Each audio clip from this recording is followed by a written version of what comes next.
Alright, we are now live. And here we go. Olaram, Jate Tordabal Sukoigar, Nervore. Welcome to Season 5, Episode 4 of Under the Helm, the Mandalorian Religious Movement podcast. I am your host, Kadali Kabor, joined by co-host Candle Drashia and Solikan Adatika, Untamed Mando, the little bad dwarf she is.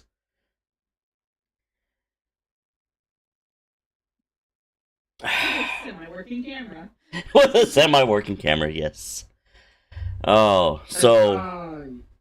And Marlboros in the peanut gallery, yes. Might have more people joining, might not, but hey, it is how it is. We must trudge on. We are still in February, the final podcast of February, so this will be Tenant 2. A Mandalorian must remain armored at all times unless alone. A Mandalorian must wear armor, at least one piece of armor at all times. The item must be made of a material that can function as armor, i.e. steel, leather, Kevlar, etc. Such an item can be as simple as a leather cuff, a bracelet, or a vambrace. The decision is left to the individual as to the extent of the armor. This affirms that a Mandalorian is at all times defensive, but remains ready to defend innocent life and property. Like weapons, a Mandalorian's armor has a spirit that walks with them and helps to protect their lives. And like our weapons, it must be treated with reverence, as a holy article of our faith in the way. A Mandalorian is not ashamed of the way. Therefore, it is best that a symbol of the way be displayed on our armor in some fashion, and it must be visible whenever possible. Being alone has the same connotation for armor as it does for a Mandalorian's weapons. Does not just mean physically alone. It is our time at peace. But we are ready to don our weapons and armor when the need arises. This is the way, Ebik Rooney. Ebik Rooney? And I just realized I didn't put the tenant up on the screen while I did that, so we're going to record that for about 10 seconds now.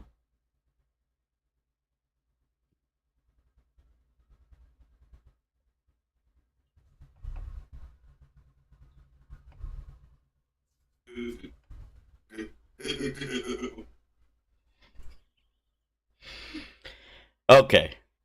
That'll give Solikan enough to be able to edit that in, I hope. In the background dancing. Alright, it is D20 time. How much on topic are we gonna stay? Any guesses?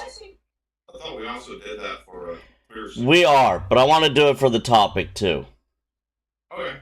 Since it's the last one of the month. Screw it, why not? I think so. Doesn't have to be. I mean, it can be a number range too. I'd say like 15. Kando? Knowing your luck lately, not one. I was just thinking the same thing. Oh, Also rolling. Let's see what we get. Come on. Oh, that just looks so wrong. I'm raising the dice up. Uh-oh. Uh-oh. Oh, let's see what it rolled to. It just went down on the desk. Why you have a little like cup or something? Okay, I don't have big tower. Fuck off. I bought like a cheap little thing. It's a 19. Oh my god. You want to know what I rolled? A nat 1. A 6.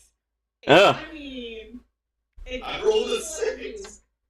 It do be what it do. Nice. This is one of those that has the floating glitter in the middle. Yeah, I have one of those as well. yeah. All of my dice are in.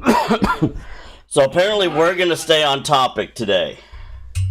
Mine is like a solid chunk of metal. I also have.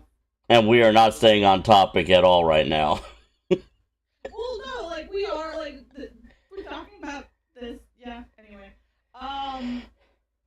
So, armor. Let's go into the history of armors and cultures. Because Solicon's been doing research for a paper. that she has. And see, what's interesting is, okay, so when I had this conversation with the Allure, they were very specific on what armor was. And I brought up the fact that in ancient Japan, samurai armor was paper mache. I think in the Allure's defense, and I'm by no means I'm middle of the fence here. I'm just Exhibit A for defense, Exhibit B for the prosecution kind of thing. Paper mache is not modern armor. That is what they think when we talk about armor. Yeah, it's all fine and dandy when we go talk about the history of armor, because armor at one point was paper mache and layered cardboard. That doesn't mean we're gonna be walking through like the Pepsi-Lorian and thinking we're gonna shrug off a 9mm with a soda box. It has been proven, though, that the paper mache armor, if done right, can 100%, yes. A 9mm.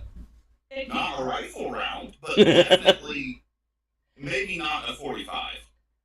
Because 45 kills the soul. For intents and purposes, the paper mache cardboard soda box armor is more cosplay than it would be for real life situations. I think that's what they were getting at. Well, I think we also have to go over the intent of, like, what are you making the armor out of paper mache for? Are you making it, like, cosplay level, or are you doing due diligence and, like, doing the layers, doing what it takes to make that paper mache into armor? Right. Because that process is neither easy nor quick, and you have to know what you're doing. No, speaking of someone who had paper mache projects in elementary school for, like, the planets, it is really easy to fuck that up. It is, but if done correctly, it is very sturdy. Yes. And can be used as a building material as well, because of the properties that paper mache has once it's dried, and it depends on what else you put into the ingredients while making the paper mache. So I can see why in the Allure's mind it would probably for now not be considered armor. But if you were to take the time to actually make a set of armor, like using the proper technique, I do believe that would still fall under. It could be as solid as steel. It could, if done properly. But you also have to take into consideration efficiency of time. It's not very efficient to make paper mache armor. It will be for cosplay because you don't have to do that many layers. But there's also the fact that paper mache armor is also more affordable than buying. Very true. Plate. It's true unless you are doing some additives, because it's not just going to be paper mache. You're going to be doing some additives to that. Yeah, to make it just plain paper mache. That's layered cardboard. That's not going to shrug off anything bigger than a 22. So I think with that one, the intent is so time. Time might be good for slashing. Yeah, I think it is with an asterisk, or it isn't with an asterisk. I think that one falls under the like it could, but for all intents and purposes, who's gonna really make an entire set of armor out of paper mache nowadays? It can happen, but most of the time it's done with Not the not unless intent of cosplay. yeah. Julia! Hello. Sukagar grandma! Oh my god. Hello. It's Bob Weir. For goodness sake, Sukagar babuir! Hey.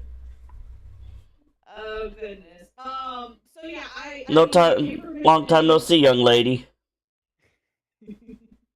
We're talking about if paper mache can be counted as armor or not, according to the That tenant. depends. That depends. It's kind of like a substitute for the real thing comes along. So what it really is. Right. Is it armor? Yeah. It's in place of armor till armor comes along. That's essentially what we've been. Yeah, that's sort of what we've concluded. So yeah, I would say as far as the tenant, Oh. it could also be used to reinforce some armor as well. Very true. I said no. Okay, but Julie, let's take into consideration. I don't know because you have lots of things that fester around with fruit flies. So Yeah, I know. Okay. First. sorry, but I would rather get you fresh stuff right Okay. start. All right. But you gotta replace that milk then. No, that's a new gallon. I'll go buy a new gallon again Oh today. yeah, we got milk. I know, but this is fine. I'm Sorry sorry. about that. I All good. Okay. Anyways, yeah. I thought I'd come and join you today. Yeah. Time with, I don't know if you get to catch you guys, but I happen to be awake right now.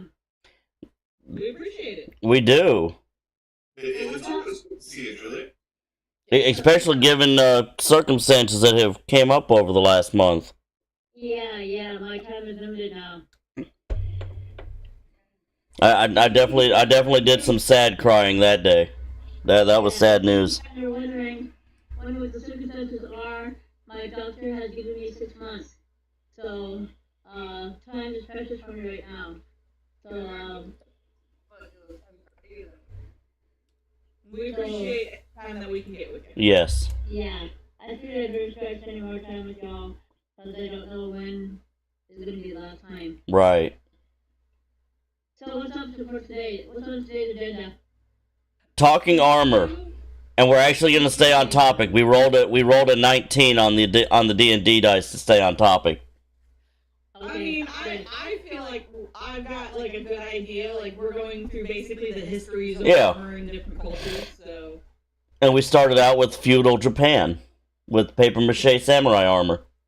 because I think the way that the Japanese would have made paper mache armor is the same way they make katanas. Lots of layers. Mm-hmm. They know how to layer. They know how to stretch and fold and really get that, make something that shouldn't be able to be as strong as it is into something that is Right. beautiful and deadly and strong.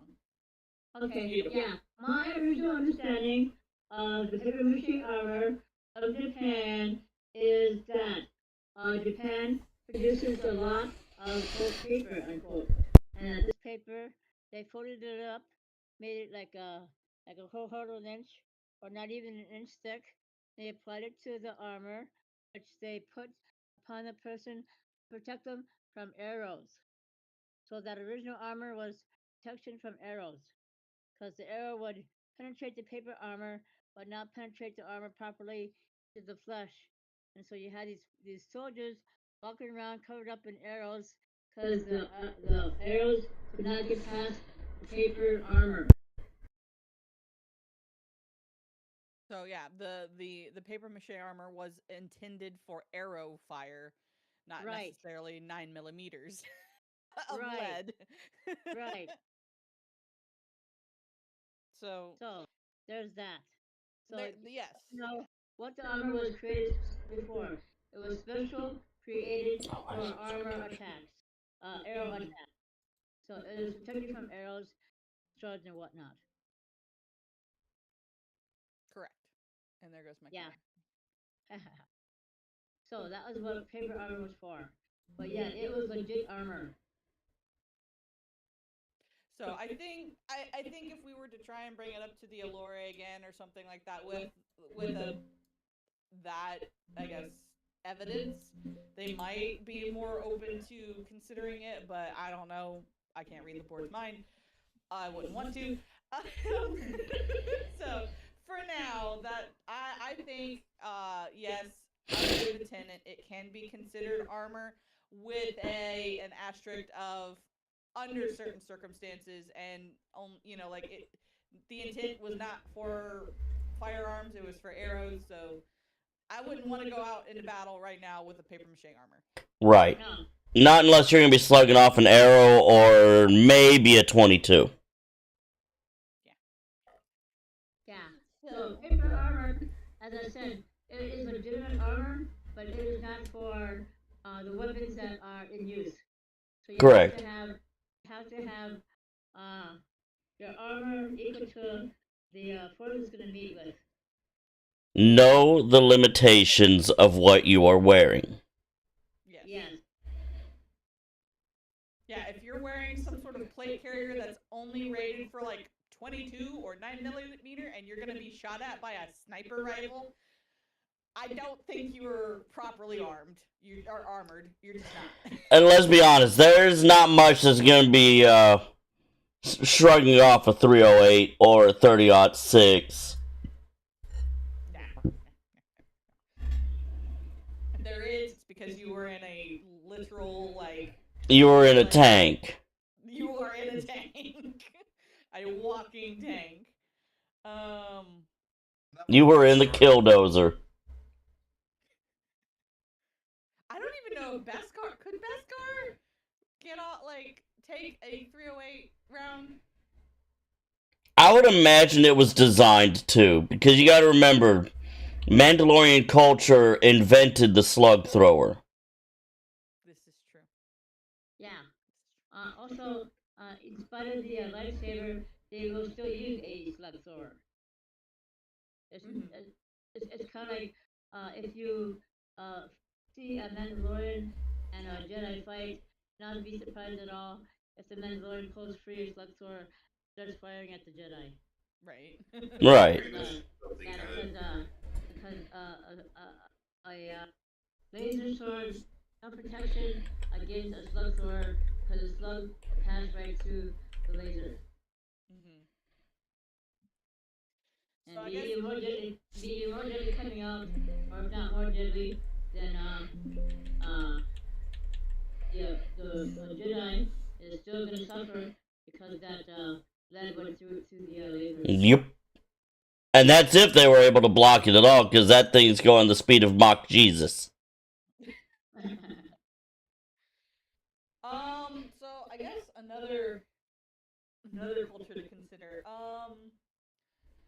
So when you guys think of Vikings, what do you guys think? Like as far as armor is concerned, like what kind of armor were the Vikings wearing? Leather for the most part. When they had the chainmail, but they had a little bit, they had their shields, which were wood and rawhide and metal, and they had the shields. They wore chainmail, and they put those things together themselves, which was a lot of material, a lot Yeah. of time and effort. So it covered their head, their neck, their shoulders, and their trunk. As far past their waist area as they could attach chain. It might have reached mid-thigh if they were lucky, but that was their hope, that it went as far down as mid-thigh. After that, they really did not wear chainmail trunks, but I think that would probably be like the uttermost show of luxury if they did, because it's just so hard to acquire all that metal and form it into chains. Right. To be good. Yeah. Ready. I have seen the process people go through to make chainmail, It is not easy. That is a. I mean, it is, but it's tedious. Well, 'Cause if- we're also forgetting one thing about the Viking. They were on ships. Metal armor, you fall in, you're going to sink. was my mic unmuted when I said that or no? No. You might Oh, yeah, on that part. Right now, okay. Tedious. Okay, you heard the tedious part. Yeah. Okay. Okay. I didn't know if I had to adjust the mic, so I didn't know if I had muted it. Unmuted it before I talked. As for armor, and wearing, yeah, you ask any warrior when they put on their armor, they put it on before battle. So most warriors, for the most part, are not wearing, they're not wearing chainmail when they're doing everyday things. No, that shit's heavy. Yeah. So when you're doing your everyday things, you're in your breeches and your cloak, you know, and or simple tunic. Alright, just your standard everyday clothing. Yeah. Sorry, have Julia. everyday clothing. You have everyday clothing for everyday things. That's when you're going to fight. That's when you bring out your armor. Right. And you put it, and you get ready, and you either live or die in your armor. If you live in your armor, because your armor protected you. And if you die in your armor, because enemy got in a lucky shot. Mm-hmm. Because most armor will protect you. Unless it's the fantasy blue armor, then that doesn't protect against anything. Well, yeah, that's blue armor. Well, it's protecting the most vital organs. Is it really though? I don't think so. I mean, you gotta think about it. You gotta think about it. It's in your baby with your boobs. Yeah. It's important to feed your baby. Mm-hmm. I mean, there's one easy way to destroy the men. Just lift and distract. Right? That's how did we lose the battle? They were women, sire. They were women. What were women doing on the field? I don't know, sir. I was too distracted. Couldn't tell. But if you actually look up some of the historical Viking armor, it looks very similar to Anglo-Saxon armor because they fought they would fight the Saxons a lot, and so Yeah. when you fight, you steal their pieces of armor. Regional variety. Yeah, and so people have the idea of the fantasy Viking and basically a loincloth with an axe and a shield, with their horned helmet, which is actually not actually accurate for the most part. They look a lot more like Saxons than you would think as far as actual armor because they would steal their armor in battle. Yeah, that sounds right. All I have going through my head right now is Bjorn! Why did we lose? Thor! I saw her ankles! We saw the boob armor!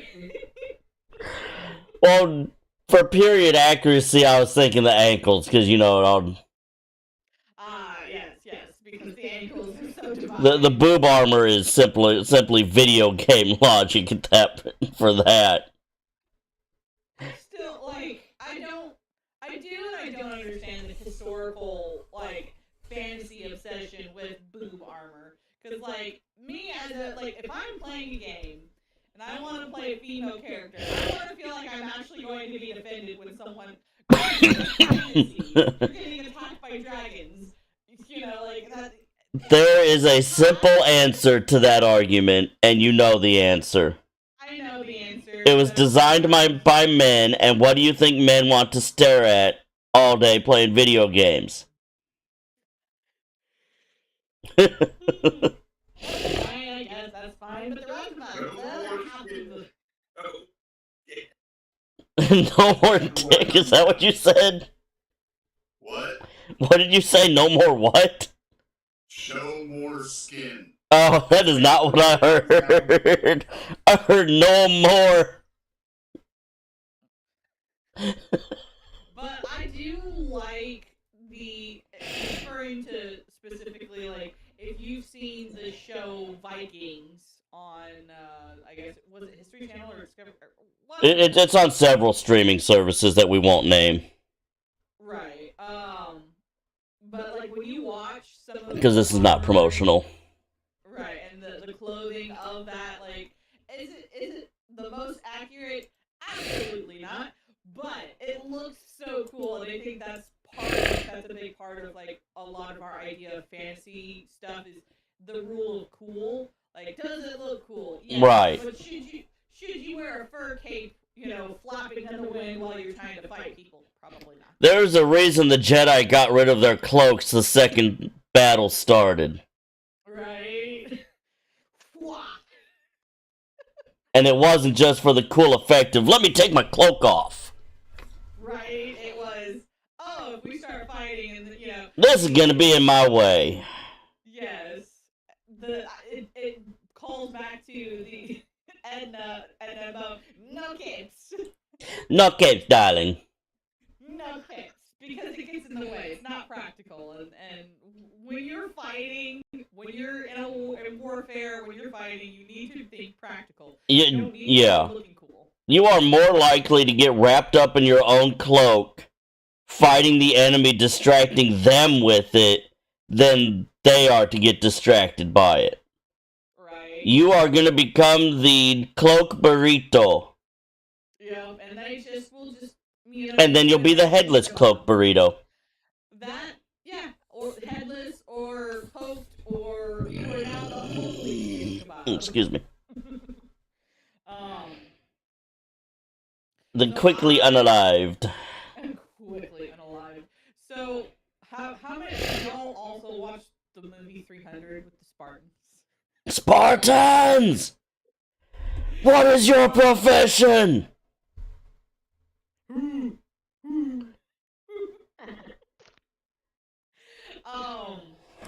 So I'll have y'all know they didn't just walk around with their basically like nothing above. I don't know, they were Greek. I mean, yes, but the Spartans had armor. Yes. It was armor that made you look like you had abs, but it was the boob armor, but for Spartans. That's exactly what that is. No, it was the Batman nipple armor. Yeah, basically. They got George Clooney'd. Yep, and that's actually where, when you're looking for real life inspiration for the Mandalorian T-Visor, it is based off of the Spartan helmet. I think specifically the Corinthian one, or it has a specific name to it. I can't remember, but it was based the T-Visor helmet that we see. That we all know and love. Yes, was based off of the Spartan helmets. I mean, it makes sense. They're badass warriors. Why wouldn't we base a mythological fiction species off of them? It's only happened like twice in, sci-fi, space fantasy, Spartans-inspired things, If I had a nickel for every time this has happened, I would have 2 nickels, which is kind of weird. But it happened twice. But I will say, like, as far as our fighting style, like, as Mandalorians within, like, the Star Wars universe, we do not fight like Spartans, nor do we fight like Vikings.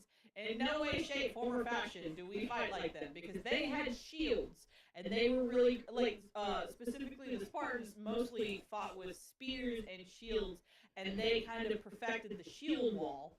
And later the Germanic tribes, and also the Scandinavian, like, they kind of, like, would steal ideas from each other. A lot of it came from the... Go ahead. Mandalorians have shields. Energy shields. Right, but we do not, like, do it. No, we are the shields. I mean, the smart ass, obviously. Now you threw a train us off. The train just went out the window, okay? Choo-choo! Just went off the cliff. Was there ever a conductor for that train, or was it just... No, but at least it was on the track, so Okay. And we're still on the tracks. We just don't know where the train is. Exactly. But yeah, so when you consider the fighting styles of Mandalorians and you think, but their helmet was inspired by the Spartans, so they fight like Spartans. No. Absolutely not.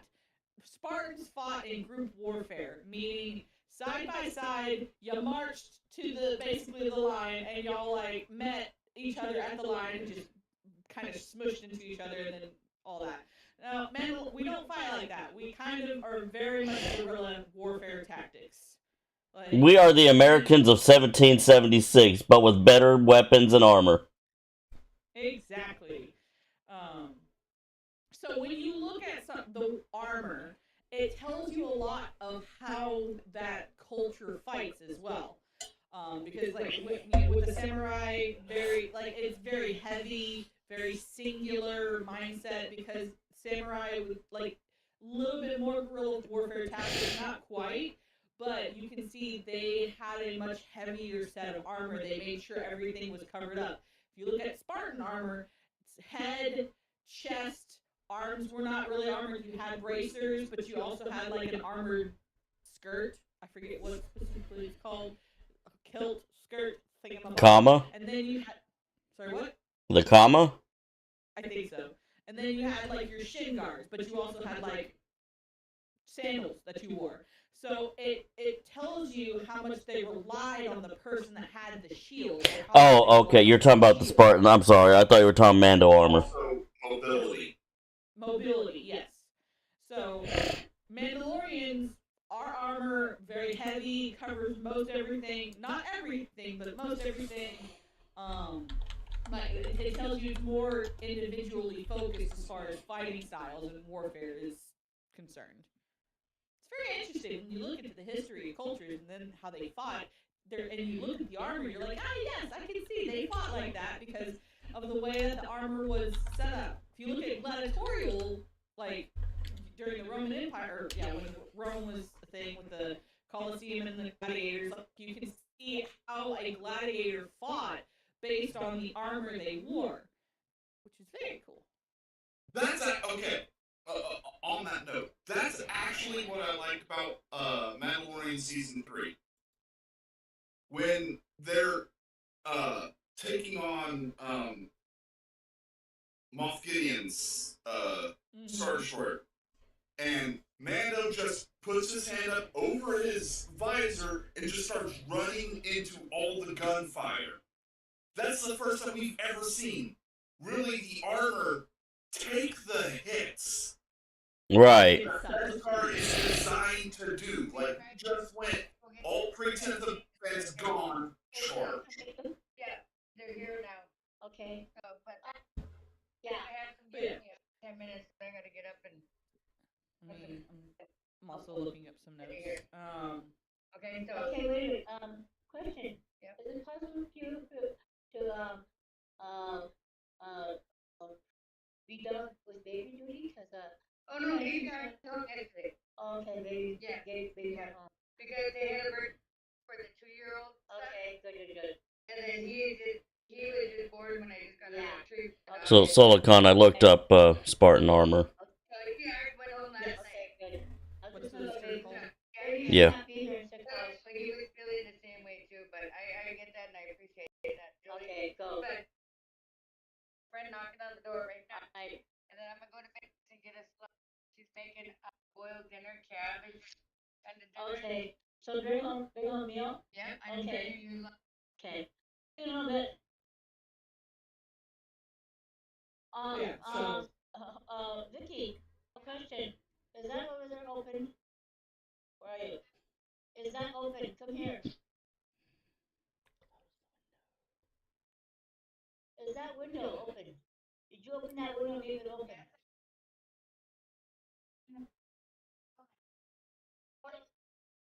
Okay, good.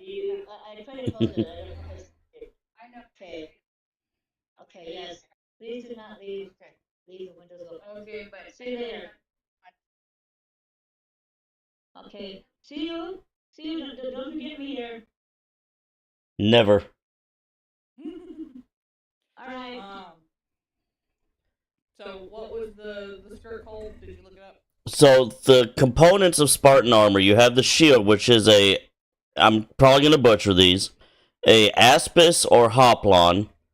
You have the torso protection, which is the cuirass, which was usually made out of bronze or hardened linen. You have the helmet, which was a Corinthian bronze helmet. Yes. The leg armor, greaves, bronze Nemides, Knemides, shaped to the calf, which is protecting the shins and knees. And then you have the clothing and accessories, which was usually the armor was supplemented by leather flaps. Called the Passet belt. The what? Passet belt. Oh, okay. ASSET. That's what kept the sword and the skirt up. Yeah, and I'm guessing the flaps are called PTERUGES. I don't know how to pronounce that. I don't even want to try to butcher it. That's fine. Which was for groin protection and also sometimes used for leather bracers.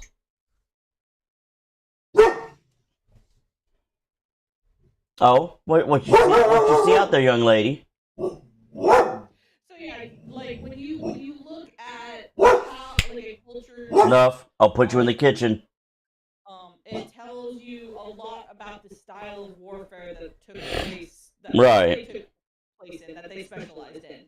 And that is something that I have had a lot of problem with in regards to the Mandalorian, like how they're portrayed in a lot of modern, like more modern, like specifically since Disney kind of took over.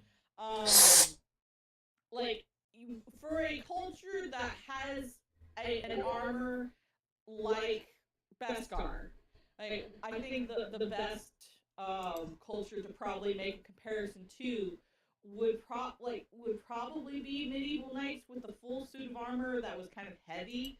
Um, they could take a hit and just keep going, Right. and that's really how Beskar is supposed to be treated. Is you take a hit, you keep going, and a lot of people have this misconception about medieval full plate armor that the knights were like super way down. They weren't athletic in them. That it was very stiff, and you weren't mobile. You can do gymnastics in a full set of plate armor. It's meant to be like you can still be mobile and move and do sword fighting and all like everything that comes with fighting as a medieval knight. Like you can go to Google, like YouTube, watch hundreds, if not thousands, of videos of people disproving the theory that you can't move around in full plate armor. It is heavy though. It is not light. But you have to also take into consideration these knights were trained from children Yes. to be able to be in this armor. So like They were very muscular. yes, and like if you look into the English longbowmen, like holy moly, that's like hundreds of pounds of you have to pull that like string back, like hold that, and then fire off an arrow. Like the English longbow, like if you look at like there, if you do archaeological finds and you dig up you can tell who the English longbowmen were based on their arms. Yeah. Like their bone structure is different. You can tell that they were trained from near birth to do this. Like that's one of the reasons why like so many people are like how like modern day people absolutely not. We could not probably walk around in a full suit of plate armor and be as mobile Right. as them because we're not trained for that. But if you're trained from basically like the time of a child and you're used to having this heavy weight, it's not that bad.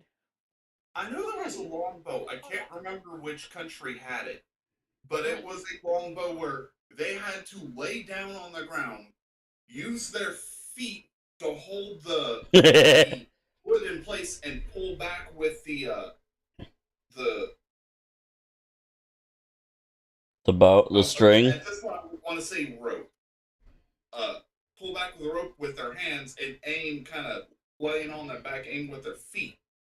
Like, but they could shoot over hills with it, like miles. I think that's probably the Huns,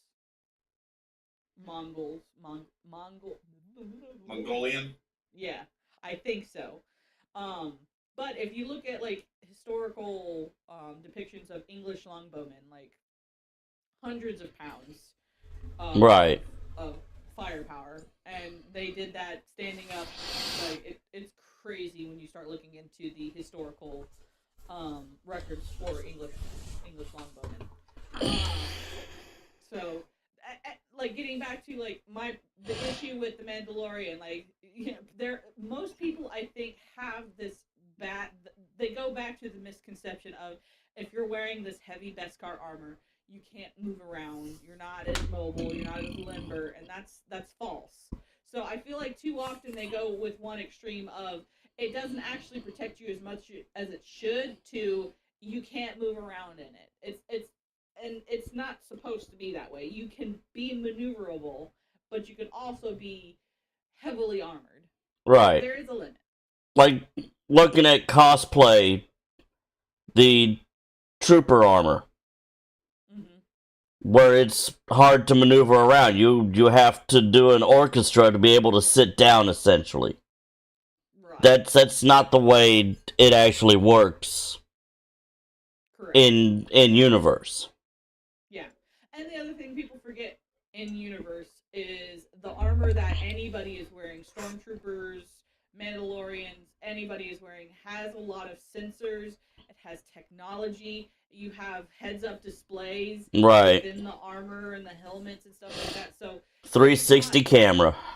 Yes, like you're not blind, because some people are like, I can't see. Granted, it's probably not.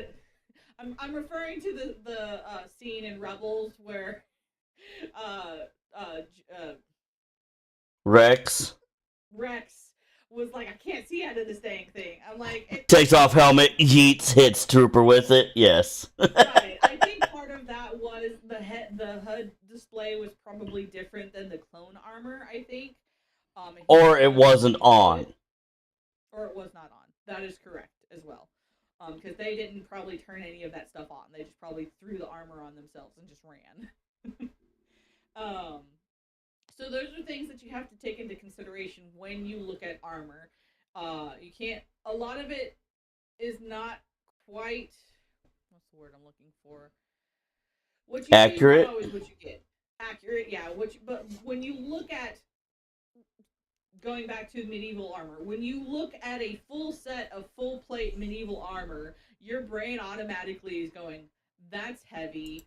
That's not like that. That's not conducive to actual fighting. Like they probably couldn't even move around in it." It's like, no, because you can't move around in it does not mean someone else right. If they were trained. It's like me trying, like, that's like some random, XYZ person going up to one of our modern military people and saying, I can rucksack all of your things in 10 miles. I can do that. Like, here you go. As someone who was in the military and did that sucked. Right. But you were trained to be able to handle that. Yes. Most people cannot. Yeah. Now, the first couple marches we did, yeah, it was just very little gear. Probably rifle, helmet, maybe a backpack. And it was short distance. But as you go along, you keep adding more weight, more weight, more weight. And by the time that you get to your final ruck march, you're walking from bumfuck Egypt back to the barracks and you're wearing full gear. And it still sucked. Because you're going the pace of a fucking snail and you're wearing 300 pounds of gear. Right. But somebody else that was untrained would be squished. Now, albeit, yeah, okay, it wasn't actually 300 pounds. 'Cause I know there's going to be some keyboard warriors out there typing out comments, and it was probably closer to like 75 to 100 pounds on the final run. Oh, you have an opinion on this? Well, I don't fucking care. Yeah, so I think basically when you look at armor, you should be able to tell what the fighting style is of the person within that armor. Right. If you know what to look for, because when you look at the different cultures and their armors and how they fought, like it explains so much.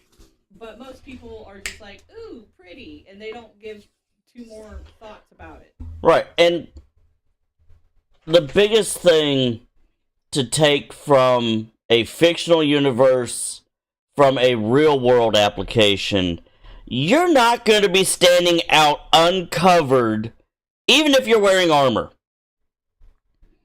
That armor is going to be meant for you to get from point A cover to point B cover. Not to take a lazy stroll. You are going to be running your shebs off. Yep. I think that's the biggest thing is, yeah, you see Din running through blaster fire. Yeah, you see video games where you're just out on cover just shooting everything. That's not the way it works. You are taking cover behind a wall. You're taking cover behind a barricade, behind a car, something that will tank the shot better than your armor will. Know how to use your armor. In Din's defense, his armor was designed to take those shots, not disperse the impact that they were given, because if you saw, he was being knocked back and stabbed. Yes. But You still have the kinetic force of the shot.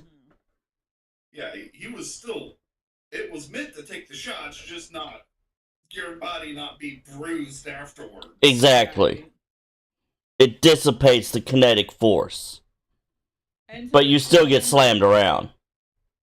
Din, like, not only did Din have that armor, he was trained from a child to be able to Very true. handle shots like that and to be able to maneuver in armor like that. We do not have that luxury of laser bolts. Yeah, so just Or that ability of Beskar. Because I bet Beskar could take a 7.62 and still. It would definitely be tested before we wore it, though. Say, hey, Kando, just stand over there, would you? We're gonna test something out. You get to be Game Big. Hold my beer. But yeah, just like even like for those of us who are keepers and you're looking at the tenant, keep in mind what what you armor if you. I do not recommend trying to walk around in full plate armor unless you are. You're gonna get looked at. Right. You're gonna get looks. Officer, like you're in the military, something. You're probably gonna get looks at. Take into consideration cost, what you're willing to actually lug around all day long, what your workplace is that allows the armor, whatever type of armor you can. And also if you're able to do the bracers or do the if you, I don't know why, but some people might do a shin guard. Cool. Hey, I want to kick shit. Leave me alone. Okay. Make sure you have it sized to you. Yes. You should not just go get a random piece of whatever and just throw it on. Because it can be a lot more it can be more dangerous for you to just slap something on and for you to be like, yes, I have the armor, I can do the thing, and then you try and go and utilize said armor in some way, and then you're wearing paper mache and someone comes up with an X-Acto knife and yep. So and that goes up to another thing. don't be afraid to wear it. True. I can't- Yes. I can't count how many times people have asked me what this is. And honestly, I enjoy telling people what it is and Yeah. what it means. I don't get out enough outside of work and home to have those conversations. I get at least 5 a day. That's because you drive people around. You're a chauffeur. But yeah. A very poorly paid chauffeur. Take into consideration what you can't, like, what your job allows. Yeah. And what you can do. Because some people cannot. And what's comfortable at work. Oh. Yes. Yeah, it turns out, at my old job, this is not allowed now. No bracelets or any excess jewelry is allowed. So even something happened. Someone got hurt. This one I would not be allowed. So I'm glad I don't work there anymore. But yeah, take into consideration the limitations that maybe you have or that are placed upon you, that are out of your control for the moment. Yes. Because we do not live in an ideal world, and so we must make do with the laws and limitations that we currently have right now. And on that note, make sure you look up said laws for your locality. Because I'm sure there's even some places that don't even allow you to wear a bracer that can, or a bracelet that can count as a bracer. There are several jobs. I interviewed for one, Kando's old job. Well, I don't think it's more laws. I think it's more policy. Yeah, company policy on those. Because laws are a lot more relaxed on armor. You will be questioned about it. Right, it's like, why are you wearing this? Because I can. So, take into consideration the mindset behind it. Don't go out willy-nilly. Make sure it fits. Make sure it's appropriate. Because if you work a job that doesn't really allow armor and you want to walk around in a full suit of armor, you're going to have to take that thing off and on all the time. I do not recommend it. That is not efficient, and that is not... Keep it stored in the car where you can get it on quickly when needed. Mm-hmm. And not only that, it's not required to wear a full set. Just one piece of armor is perfectly okay. Right. Yeah, as far as the tinted is concerned, yes. Yeah, as far as the tinted. I mean, it doesn't hurt to have a full set of armor. No. No. I can't count how many times I would love to have a full set of armor and just walk out in public with it. I'd probably get hot in the summertime, though. Ooh. Yeah, but it'd be kind of cool. It'd be cool, but that's the thing. Like, do we want to do the rule of cool, or do we want to be efficient and effective? All right. It is time to start wrapping up. We actually did a really good job staying on topic, especially for us. I have something for Conspiracy Corner, but it's not really conspiracy. Make it quick. I have to poo. What do we think Filoni is going to do with Star Wars now that he is head? Okay. Do we think he is going to bring more legends into canon? No, I think he's gonna do his own little universe. Because if you remember, like, Ahsoka and some of the Midas, not the Midas, Midas touch, Mortis. The Mortis gods. Yes, I think he's going to go in that direction. I think he's going to leave most of the main canon alone and just go in his direction. But do you think, like, he'll bring in, for example, like, Revan and... like those main characters. I don't think there's going to be much Old Republic. Because personally, I would love to see Canderous brought into canon. Would too, but here's the thing though, like Dave Filoni. They even mentioned Jaster. I want to see a story about Jaster. Here's my thing. He is canon now. Yes. I think Dave Filoni does best when he has his own Dave Filoni characters. I don't think he does well when he's in charge of other characters that are not his. Because he there are things that he's going to want to do with those characters that would probably not be great for lore or for canon or what that character would actually do, but that Filoni would want them to do.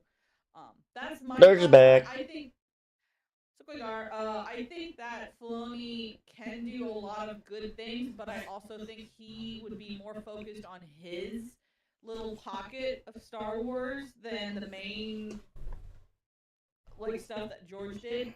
Um, because so the thing to consider, so Clone Wars Filoni did work on, but he had George's oversight. Rebels, he was the main person. So there are a lot of people who have a lot of differing opinions about Clone Wars versus Rebels. Some like it, some don't. But that's like if you want a good look at what Filoni will probably do if he's allowed to kind of really do his own thing, it's going to be a lot more Rebels, like in comparison to like what Clone Wars would be. Right. Either way, I'm happy he is creative head. The Wicked Witch is dead. But the Wicked Witch is tired. She's not dead, she's tired. I know, but like doing with the Wizard of Oz, like Yeah. Ding dong, the bitch is dead. Just kidding. Every time people talk about Wizard of Oz now, I just think of that. You guys arguing. The Star Wars is possibly safe. I am more of a hopeful. Yeah, we'll see where it goes.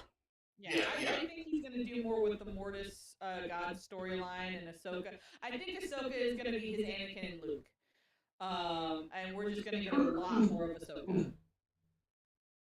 I have no problem with that. I don't really have a problem with that. Now, a character I wanted to see more of that we can't is Barrow. Ahsoka's always been kind of like the actress that plays Ahsoka is kind of fine. I won't lie. So anything to see more her. Rosario Dawson, yeah. Yeah. The guy who was in the Ahsoka, the fallen Jedi that had the Balin Skull.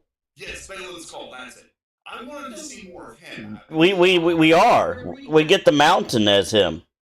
Yes. Yeah. Or no, not the Mountain, the Hound. Sorry, the Hound. The original actor, I love the way he portrayed it. He did do a good job. I'm glad his best friend is taking over for it. Right. But I love the way they presented that character, because that character has a bunch of potential. He's not really a Sith, but he's a fallen Jedi, a dark Jedi. Right. Like he was there at the time of the Purge. Mm-hmm. There's a lot of story that can get expanded on there. Oh yeah. Like, but I am cautious. almost 30 years worth. Mm-hmm. Cautiously optimistic. Correct. I think we're probably not going to get a lot of old Republic, which makes me sad because I love Old Republic stuff. I think mostly what Filoni is going to do is do the Filoniverse. He's going to have his own little universe. Which there's a lot he can expand upon there too, so. For sure. But it does make those of us like EU and old Republic people's hearts a little sad. Yeah, but he might bring some of the characters in. Like, he might let another director take over bringing those characters in. I hope he does. I hope he's not one of those that has to be his fingers all over and Yeah, not the Kathleen Kennedy version. Because that's why season 3 of Mando didn't quite pan out, because Kathleen Kennedy's like, I need to step in, sir. I mean, it was okay. I liked it. But I am looking forward to Mandalorian Grogu. Oh, it looks so good. Have you guys seen Jen Markham's videos? The Stormtrooper mom with baby Grogu? I think so, yeah. Maybe. She's the lady that cosplays the biker, the bike trooper. Well, not just the bike trooper. She's got she's got Jyn Erso, she's got Padme, she's got Leia, she's got I think she's got a Rey. She's got the Imperial troopers. What? Best Star Wars cosplay is Dolores. Yeah. Yeah. She's actually had collaborations with Dolores. I just think it's funny. That is someone I'd like to see in the Star Wars universe. Dolores. Leia doing her own character. You would never see her because she's doing so much paperwork. That's what the directors need to do. They need to get these people who already have the costumes and just give them Make their own characters, you a know. little bit background character. Well, Right. Oh my god, oh my god, Loras is in the Star Wars universe. Like, wait a minute, was that Dolores from HR? I think the way that they would, if they were to do it, they would have to do it would be like when Stan Lee would have like little cameos in like certain like movies. Yeah. And, like just randomly like, oh my gosh, there they are. Yeah, like when you're like looking at a British scene or something, and there's just Dolores just walking through with her pad and paper. Right. No. Or like we got introduced to Zeb in fucking Mando. Mm-hmm. It's like, wait a minute, was that Zeb at the bar? Mm-hmm. And now we're getting him in the fucking Mando movie. Yup. All right. The little Easter eggs are Right. great. Well, I don't know if you guys know this, but I actually have a little part in Mandalorian. Yeah, I play a dude who died 10 years before that story buried out back.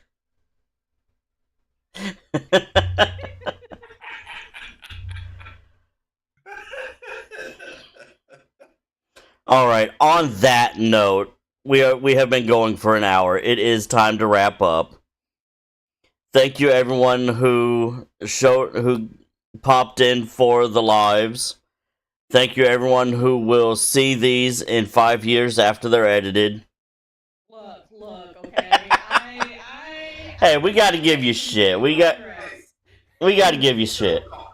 At least it's 5 years and not 15. This is true. One eternity later. Oh, if you are interested in becoming a Keeper of the Way, follow the link trees in mine and Kando's and Solicon's bios. We have a QR code up in the top right corner. At least on mine. I think that's where Kando's is too. Mine's top right corner. Okay, same as mine. Screenshot and go from there. Right.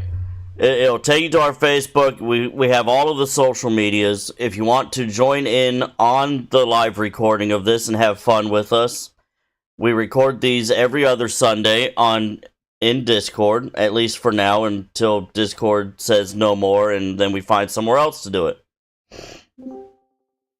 Which I am working on actively. Okay.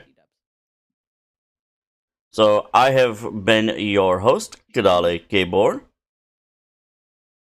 Ibek Rooney.